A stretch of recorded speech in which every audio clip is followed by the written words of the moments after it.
This is Dr. Madhavi Chandra from Kokonda Dental Hospital. We are situated at Meerpet, Hyderabad. ఈరోజు చిన్నపిల్లల్లో వచ్చే teething problems గురించి చెప్తాను నేను. జనరల్గా టీత్ వచ్చేటప్పుడు పేరెంట్స్ యూజువల్గా కంప్లైంట్ ఏంటంటే మా పిల్లలకి పళ్ళు వస్తున్నాయి మేడం, లూజ్ మోషన్స్ అవుతున్నాయి అని వస్తారు. సో లూజ్ మోషన్స్కి టీతింగ్కి ఏంటి రిలేషన్ అనేది నేను మీకు చెప్తాను ఇవాళ. జనరల్గా పిల్లలకి 6 to 7 months ఏజ్లో పళ్ళు వస్తాయి. ఆ ఏజ్లో వాళ్ళు పాకుతూ ఉంటారు.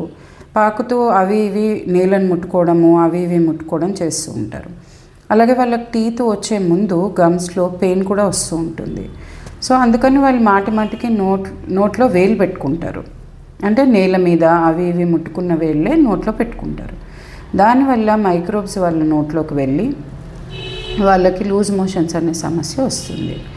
సో జనరల్గా మీరు పిల్లల చేతులు క్లీన్గా మెయింటైన్ చేసుకుంటే అండ్ మీ ఫ్లోర్ క్లీన్గా మెయింటైన్ చేసుకుంటే కొంచెం ఈ ప్రాబ్లం అవాయిడ్ చేయొచ్చు. తర్వాత పాలపళ్ళు వచ్చేటప్పుడు పుచ్చులు రాకుండా ఉండాలి అంటే మీరు ఫీడ్ చేసిన తర్వాత, అంటే మదర్స్ ఫీడ్ చేసిన తర్వాత, అది బ్రెస్ట్ ఫీడింగ్ అయినా సరే లేకపోతే బాటిల్ ఫీడింగ్ అయినా సరే, ఫీడింగ్ అయిన తర్వాత ఒకసారి మీ వేళ్ళతోటి వాళ్ళ చిగుర్లు క్లీన్ చేస్తే ఈ సమస్య కొంచెం తగ్గుతుంది.